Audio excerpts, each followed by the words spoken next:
Sobrang nalulungkot talaga ako dito. At saka sobra ako dito nahihirapan kasi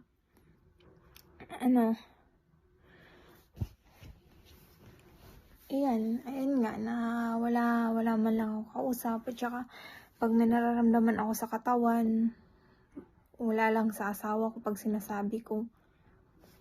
Tas ganyan yan, yung lagi sumasakit yung likod ko, yung dito, yung sa banda kanan lang, yun yung sumasakit. Tas sabi ko sa kanya, hilotin niya yung hindi naman kalakasan yung paghilot. Pero nagagalit siya sa akin. Araw-araw na lang masakit yung likod mo. Ginaganyan niya ako. Kaya nawawalan ako ng gana. Nawawalan ako ng gana makipag-usap. Nawawalan ako ng gana utusan siya. Kasi nga, ayaw niya na inuutusan siya tapos nagagalit siya pag kinakausap. Kaya sobrang lungkot. Bakit ka naiyak? Kaya tis-tis lang. Huwag ka umiyak. Alam ko naman kaya ko to eh. At ayun ang mga kagay, kaya naiiyak ako dyan. Yung anak ko na lang yung kausap ko lagi dito pag walang pasok. Siya yung kausap ko. At saka siya yung inuutusan ko na lang. Pag halimbawa may nararamdaman ako sa katawan na hindi maganda, yung anak ko yung inuutusan ko pag andito.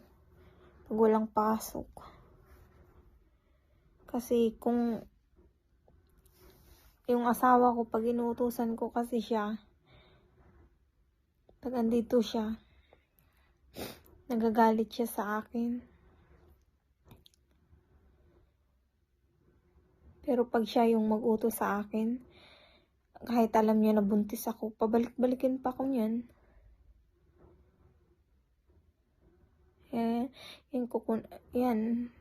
Nakahiga na ako, tas utusan niya ako kumuha ng tubig, tas utusan niya ako ganyan-ganyan. Basta, okay lang pag siya yung nag-utos. Pero pag ako, marami siya sinasabi. Kaya parang nakakapagod ba? Na walang nakakaintindi. Tsaka,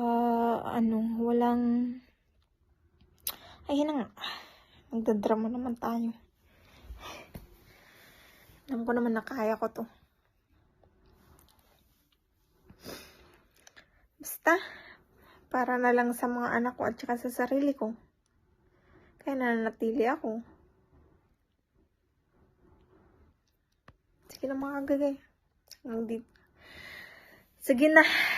Hanggang dito na lang muna tayo. Sa susunod ulit.